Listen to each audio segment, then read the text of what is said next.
Nous y êtes, comme on dit sur internet. Et oui, c'était le premier jour des championnats du monde d'échecs. Et il est temps pour moi un petit peu de débriefer comment ça s'est passé. Parce que je jouais, j'ai fait des parties, j'ai été stressé, il y a eu plein de petits trucs qui se sont passés et tout. Du coup, tous les soirs, je vais vous faire une petite vidéo où je vous débriefe tout ça. Et évidemment, sur Twitch, vous pouvez retrouver les parties commentées en direct par Maëlys, en direct, mais pas vraiment en direct, parce qu'en fait, il y a 15 minutes de délai, parce que c'est un tournoi officiel, etc. Mais bon, bref, en réalité, c'est en direct, vous comprenez, vous avez compris. Je sais pas pourquoi je fais un truc beaucoup trop long, mais en tout cas, cette première journée, je viens de rentrer chez moi, là, je vais pas vous mentir, il est 21h heure londonienne, du coup il doit être 22h chez vous là, les petits parisiens, ou bien en tout cas les gens qui sont en France, donc je suis désolé, cette vidéo elle sortira très tard, elle sortira certainement à 22h30, et encore, c'est si le wifi marche bien, parce qu'il y a du wifi, on est quand même 8 sur le même wifi, donc à tout moment il y a des petits problèmes, mais on verra, on espère la chance, que la chance nous sourit, s'il vous plaît. En tout cas, les analyses des games, je les ferai post-championnat du monde parce que voilà, d'analyser les games, ça me prendrait pas mal de temps et voilà, je suis fatigué, j'ai vraiment envie de me focus sur mon tournoi, mais j'ai envie de vous débriefer comment je me sens, quels sont les résultats, qu'est passo, comment. Donc voilà, la première game. Putain, le mec fait pas de transition, mais en tout cas, la première game, j'avais les blancs. Il faut savoir qu'on arrive en retard. On est vraiment arrivé en retard. On arrive dans la salle de jeu. Il y avait tout le monde qui était déjà en train de jouer et du coup, on arrive à notre échiquier et moi, j'avais plus que 14 minutes 30 à la pendule. Ça va, c'est que 30 secondes de retard parce que voilà, c'est 15 heures, 15 heures, 15 minutes à la pendule, donc 14h30. J'ai du mal, je dis des heures alors que c'est des minutes et c'est une pendule et on n'est pas à 14 heures. T'imagines la game qui dure 14 heures, elle est trop longue, on va se faire chier. C'est un match de tennis ou quoi la team? Quoi que non, enfin un match de tennis c'est genre moins. Je pars vraiment en couille. Mais en tout cas, ouais, on est arrivé un petit peu en retard. J'arrive un petit peu à mon échiquier, tac, tac, tac, je vois c'est un enfant de 9 ans. Un enfant de 9 ans qui est 1800 Hello. Et je vais pas vous mentir, j'ai parlé un petit peu avec l'équipe et tout. Et j'ai fait un petit peu le gars un petit peu effrayé parce que je me dis 1800 Hello à 8 ans. Je me suis dit, le mec, ça va être une machine, tu vois, c'est un futur mec qui sera GM et tout. Et en fait, Julie m'a dit non, en fait, 1800 Hello à 8 ans, ça va, c'est ok. Je me suis dit, en vrai, de toute façon, le gars a moins d'expérience que moi. C'est un jeune, c'est les championnats du monde, il va peut-être avoir tendance à jouer trop vite, etc. Il faut que je me fasse confiance. Je vais pas me faire éteindre par un gosse de 8 ans alors que j'ai plein d'autres adversaires à aller chercher. Donc le gosse de 8 ans, je vais lui montrer qui c'est le patron. Il m'a joué une sicilienne, il a dit je lui ai dit tu sais qui je suis, moi je suis garçon 59, le gosse des échecs. Je lui ai mis le bus, j'ai récupéré une pièce. Ensuite derrière, qu'est-ce qu'il a voulu nous faire le poteau? Il a essayé de gagner et de m'arnaquer en sacrifiant sa tour. Je lui ai dit elle sacrifie là ta tour. J'ai pris sa tour, j'ai tout pris, j'ai pris ses bonbons, j'ai pris sa boisson, j'ai pris sa daronne, j'ai tout pris, j'ai gagné. À la fin, évidemment, c'est une blague pour la daronne parce qu'on sait jamais. Non, en tout cas, voilà, j'ai battu, mais il était vraiment solide. Il était solide pour son âge, mais en fait, il a fait des petites erreurs parce que je l'ai fait craquer. J'ai bien joué stratégiquement, je connaissais bien mes plans. Ça m'a mis en confiance quand même parce que cette première game, c'était avec les blancs. Donc je me dis, ok, si cette game-là, ça se passe bien, aucune raison pour que les autres games se passent moins bien. En plus, l'équipe, elle a gagné 6-0. On a tout rasé. On était injouable. Je me dis, vas-y. C'est bon, ça part, ensuite ça débrief et tout. On voit l'appareillement de la ronde 2. Je vois que je joue avec les noirs et que mon adversaire, en fait, elle joue deux choses. Donc c'est une fille, elle est 1950 Hello. Sachant qu'en fait, tous les gens en réalité qui sont à mon échiquier, c'est soit des sous-classés, soit des 1950 qui ont 12 ans. Enfin voilà. Généralement, c'est pas des vrais Hello filles à 1900 quoi. Enfin, je veux dire, comme moi, je suis pas un réel, je joue largement au-dessus de 1900 ou allez, 2000 filles, j'abuse peut-être, je suis peut-être 2000, je pense que je veux 2100 feeds. Voilà, sans vouloir me vanter. Actuellement, voire même peut-être un peu plus, j'en sais rien. Ce sera l'avenir qui nous le dira, peut-être que je me surestime. Mais en tout cas, voilà, deuxième game, je vois qu'elle joue soit E4, soit E4, soit D4, soit C4. Et du coup, je regarde un petit peu mes lignes sur D4 principalement. Et en fait, il se retrouve qu'au dernier moment, je me rends compte qu'elle joue aussi C4. Et je me dis, merde, si elle me joue C4, il faut que je me rappelle un petit peu de quoi jouer. Donc je regarde en vif avec Elliot quoi jouer sur E5, sur C5, j'ai vraiment du mal avec les cases. Sur C4, pardon, sur l'anglaise, quoi jouer sur l'anglaise, parce que du coup, j'avais les pièces noires. Et en fait, j'ai un peu appréhendé ce match en me disant ok je vais jouer quelque chose que j'ai jamais joué et en fait des structures que je ne connais pas, je connaissais pas vraiment les plans, je savais pas trop comment jouer, mais je me suis dit ok, ça va être une partie, j'ai les premiers coups, elle a joué exactement ce qu'il fallait faire, du coup j'ai joué avec D5 cavalier B6, c'est peut-être vachement obscur ce que je suis en train de vous raconter, mais du coup je suis entré dans une structure que en vrai j'ai jamais joué. Je me suis dit ok, bonne chance. À un moment donné, Elle gagne la paire de fous, mais je me dis ok, elle a la paire de fous, mais il faut que j'arrive à jouer sur case noire pour annihiler complètement son fou noir. Donc je joue avec C5 et tout, et j'ai grave une bonne position. À un moment donné, j'ai une pointe tactique où je sacrifie un fou, mais si elle prend le fou, bah derrière je récupère la tour. Donc j'ai une pointe tactique. Je me dis ok, c'est bon, j'ai complètement retourné la partie. Je suis un peu moins bien au temps parce que le temps, j'ai vraiment fait en sorte de prendre beaucoup mon temps sur les débuts de partie parce que je sais que je suis moins bon en ouverture et j'ai une bonne pointe de vitesse parce que c'est du 15 minutes plus 10 secondes. Donc les 10 secondes à chaque fois qui récupère, ça me permet de gratter en fin de partie. Donc je vais jamais vraiment être dans un truc où il me reste une seconde à la pendule. Donc c'était un petit peu ma stratégie. Et donc je me retrouve avec 3 minutes, elle a genre 10 minutes, mais je suis largement mieux. Et donc là à ce moment-là, elle réfléchit, mais je suis en mode c'est pas le moment de réfléchir, ma reste, t'es juste moins bien. Et donc après je continue, je me retrouve avec 2 pions d'avance en finale. Je suis juste complètement gagnant.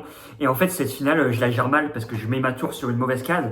Et en fait, derrière, j'ai peur, quand elle ramène son roi, de me prendre un échec et qu'elle récupère l'autre pion. Et du coup, je me retrouve juste avec mon pion passé à droite qui va certainement être récupérable et mon pion à gauche.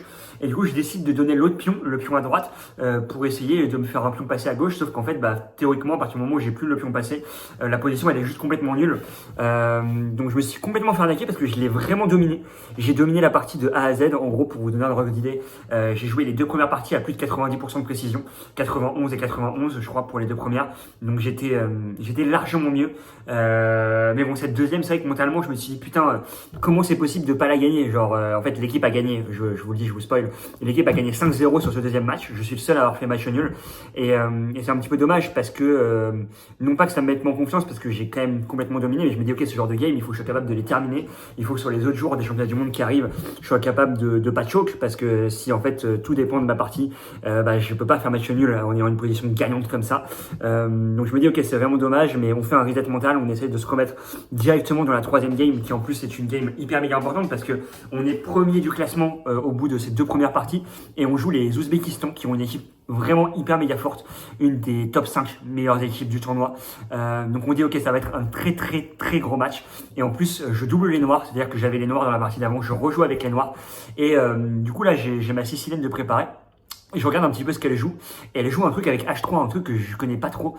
Et du coup, je regarde un petit peu avec Elliot, pareil, en 10 minutes avant le truc. Je dois retenir des lignes sur un truc, en fait, parce que la meuf, elle joue ça. Elle est maître feed à 15 ans. Elle est 1950 Elo en rapide, mais elle est 2100 feed. Bref, elle est très forte. Et même, j'ai parlé avec Eline qui est dans l'équipe. Elle m'a dit, ouais, elle, c'est une joueuse qui est très forte. Et à mon avis, c'est le genre de meuf qui, plus tard, sera MI, voire plus. Donc ok, je me dis là c'est vraiment une très forte joueuse, qui plus est sur une ligne où je vais devoir avoir des ressources et je vais devoir bien comprendre.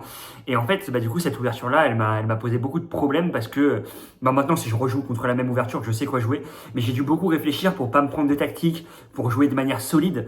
Et donc j'ai perdu beaucoup de temps encore une fois à la pendule, cette fois-ci pas voulu parce qu'il fallait bien que je vérifie tous les angles morts en fait. Je vais regarder à gauche à droite et bon je me retrouve dans une position en fait qui est objectivement égal, mais moi je me pense moins bien en fait quand j'ai cette position. Si on regarde dans l'ordinateur elle est égale et tous les autres m'ont dit ok elle est égale, mais c'est vrai que moi sur la partie je me sentais moins bien, je me sentais pas en confiance sur cette partie et donc ok la partie se joue et à un moment donné je peux échanger les dames et en fait si j'échange les dames, j'y ai pensé, je peux jouer dame C4 échanger les dames et en fait cette finale elle est complètement égale, sauf que j'ai pas voulu jouer ça, j'ai voulu jouer pour l'attaque, j'ai voulu essayer voilà de push au maximum, de montrer que j'étais là, de montrer que j'étais le god des échecs et en fait mon attaque elle est absolument pas passée.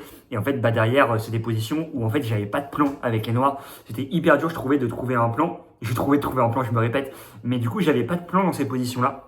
Et donc ça m'a amené au bout d'un moment juste puisqu'elle était largement mieux, elle a optimisé la position, j'ai craqué et j'ai complètement perdu cette partie et forcément quand j'ai perdu cette game c'était un peu dur psychologiquement parce que je me dis ok j'avais l'impression d'avoir perdu sans avoir vraiment joué, c'est-à-dire que juste je suis rentré dans ce qui était la théorie de la partie et juste j'ai peut-être pas assez bien compris ce genre de position et donc maintenant je le saurai pour le futur que dans cette ligne là toutes les petites finales que je peux essayer de jouer dès que je peux échanger les dames et en fait c'est à l'avantage pour moi, en tout cas c'est des positions égales où la finale elle se joue quoi. Là où moi j'ai vraiment voulu forcer pour garder les dames, j'étais en mode je garde ma dame et en fait c'était pas la meilleure option, mais bon au moins je le saurais. Et donc dans cette partie il me semble qu'on a perdu 4-1 ou bien 5-1 contre les Ouzbeks. On s'est fait pas mal dominer, mais bon, de toute façon, le tournoi va être très long. Il y a 12 games. On va quasiment affronter toutes les tops équipes. Et donc, voilà, premier gros fight qu'on perd. Mais directement, on disait à toute l'équipe, on essaie de remobiliser, on dit ouais, la prochaine, on reste dans le truc, on reste dans le match parce que c'est dur. Et les games, elles enchaînent quand même hyper méga vite. Et il faut pas, à cause d'une défaite, qu'on choque et que, imaginons, je sais pas, on perdait la première game demain, faut pas que derrière on enchaîne 3 défaites. Voilà, le tout c'est de réussir à limiter la casse psychologiquement et derrière de bien dormir. En plus, Jules, il a pas dormi. Il y a eu des messages sur le groupe en mode on n'arrive pas à dormir dans cette ville-là parce que c'est vrai qu'en fait, il y a un truc d'aéroport juste au-dessus de nous. Enfin, pas un aéroport, mais en fait, il y a tous les avions, les hélicoptères et tout qui passent au-dessus. Du coup, c'est vrai que parfois, il y a pas mal de bruit. Mais donc voilà, moi, je me suis dit, ok, on oublie cette game. En vrai, je l'ai pas mal joué. J'ai juste pas compris les bons plans. J'ai pas fait de blunder, j'ai rien fait, j'ai pas fait de gaffe, donc c'est ok. Et on joue la prochaine game. Et la prochaine game, on joue contre une équipe qui est très solide. Un peu moins bien classée que nous, mais très solide. Donc, où ils ont des bons joueurs à tous les échiquiers. Et cette fois-ci, j'ai les blancs. Et je vois que mon adversaire, en fait, il est en 0-3. C'est-à-dire que le poteau, il a pas gagné une game. Le poteau, il est en full tilt, il fait que de perdre. Il est 1600 elo. En plus, c'est pas un jeune, c'est un mec, un 98, donc il est plus vieux que moi. Je me dis, ok, je vais le raser. Je me dis, en fait, je pars trop confiant. Je pars vraiment du principe que le mec, je vais l'exploser. Et donc, et c'est pas bon. Parce que même, en plus, je me disais, c'est la dernière de la journée. J'ai senti que j'étais pas focus. Et donc ça, pour demain, il faudra vraiment que je le change, être focus tout le temps, même sur la dernière game, même après la fatigue. Et en même temps, du coup, j'ai joué plus relâché. Je vais vous raconter un petit peu, mais j'ai moins pris mon temps à l'ouverture. Peut-être parce que c'était une ouverture plus simple à jouer. Et donc, en fait, je savais qu'il jouait la française, donc j'ai revérifié ce que je devais jouer contre la française. Donc j'ai joué ma ligne et très rapidement, je suis mieux. Je suis mieux. J'essaye en fait d'échanger la paire de fous pour avoir une case hyper forte qui est la case C5. Je me dis ok, je vais mettre un cavalier là-bas. Sauf que en fait, je l'ai trop pris pour un plot. Je me suis dit ok, je vais mettre un cavalier là. Derrière, je vais pousser mes pions et le mec il va pas exister de la game. Sauf que il avait des compensations et là je me suis dit merde. C'est peut-être pas si clair. En fait, je sens que je suis mieux, mais et à l'ordinateur d'ailleurs, on le voit après, je suis mieux dans cette game. Genre, je suis à +1 pour l'ordinateur. Mais c'est visuellement, quand à la game et tout. En plus, quand je savais que j'étais un échec clutch sur cette game, parce que c'était une game qui allait être serrée, donc il fallait absolument que je gagne, même s'il faut absolument que je gagne chaque partie. Mais ce que je veux dire, c'est que là, mon score était vraiment très important. Et même, je voyais les top joueurs qui venaient regarder mon échiquier pour savoir si il fallait faire match nul aux autres échiquiers. Donc, je savais que j'avais un échiquier crucial. Et donc, j'ai sacrifié un pion. Je fais un sacrifice de pion, donc big balls pour avoir de l'attaque et de l'activité. Et en fait, objectivement, mon sacrifice de pion, il était très bon. Et même derrière, j'ai resacrifié un autre pion pour faire un truc. Mais c'est vrai qu'en fait moi sur l'échiquier c'est pas que je me chie dessus mais je me dis ok c'est trop mon sacrifice de plomb est pas bon, j'ai l'activité, je suis mieux, mais c'est le genre de partie où ça peut très vite tourner. Mais en fait je l'ai juste hyper bien maîtrisé. Quand on regarde à l'ordinateur j'ai 92% de précision, mais c'est vrai que moi j'ai eu des petites sueurs froides parce que je me suis dit ok j'ai mon cavalier en C5 mais est-ce que à un moment donné mon pion va pas sauter, est-ce que ceci cela, j'ai un petit peu vu des fantômes. Et aussi j'ai senti qu'au début j'ai joué vite et j'ai joué bien, mais je me suis dit ok j'étais trop parti du principe confiant mais de manière négative, que mon adversaire était moins fort. Or, c'était pas le cas. En fait, il était très solide, il était très, très bon, même s'il avait perdu ses 3 premières games. Et donc, voilà, au moins, ça me donne une petite leçon de, ok, Théo, il faut rester concentré, peu importe l'adversaire, et peu importe si le mec, il est sur une win streak de 3 défaites d'affilée. En plus, j'ai vu son coach, il faisait que de le regarder. Après, il est venu le voir et tout. Je crois qu'il va passer une très mauvaise nuit. Lui, je pense qu'il va très mal dormir. C'est pas mon problème, c'est ton dossier, frérot. Mais en tout cas, voilà, content quand même de cette première journée. Parce qu'en fait, objectivement, je fais 3 games de très bon niveau. De très bon niveau, il n'y a rien à dire. Alors, hormis le fait que je fais match nul dans la deuxième. Une où je passe outre sur l'ouverture, mais ça nuit pas à la team parce que toute l'équipe perd. Donc voilà, je pense qu'on est classé dans le top 10 actuellement. J'ai pas vraiment regardé. Demain, je joue avec les Blancs sur la première partie. On joue contre une équipe avec des enfants. Des enfants, j'ai dit ça. Donc il y a une équipe très jeune où on est favori, on part favori en tout cas sur les premiers échiquiers. Donc voilà, cette première game de moi, il va falloir la gagner comme toutes les parties de toute façon. Et puis voilà, vous pouvez suivre ça, encore une fois, je vous le dis, en stream sur ma chaîne Twitch, Gartin591. Ce sera un peu avant 15h, heure française.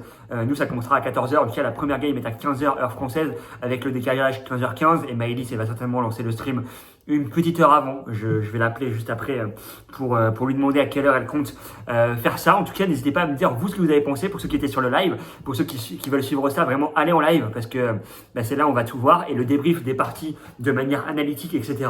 il se fera dans quelques temps. Là, j'ai mon cadreur, j'ai Alex et tout. Ouais, on passe un trop bon moment au championnat du monde.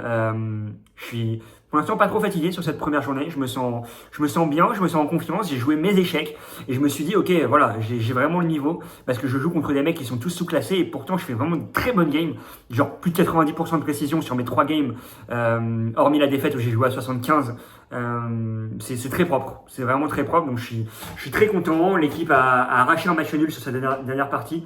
On a fait 3 partout dans la dernière. Donc voilà, l'équipe est un petit peu moins forte que nous, mais c'est pas non plus dérisoire. On est encore dans la course pour aller chercher quelque chose. De toute façon, toutes les équipes vont s'affronter. Donc là, demain, faut full win. Faut qu'on soit en confiance, faut qu'on mange bien et qu'on dorme bien ce soir. Et puis voilà. Ce soir, je vais aller me préparer, regarder ce que mon adversaire joue. Et puis voilà, n'hésitez pas à me dire en commentaire si vous avez suivi, si vous avez envie de suivre. Et puis on va suivre, on va vivre cette aventure tous ensemble. Et j'ai hâte de vous filmer ça, c'est vraiment incroyable. Donc, je vous fais des gros bisous, on se retrouve demain. Ciao, ciao.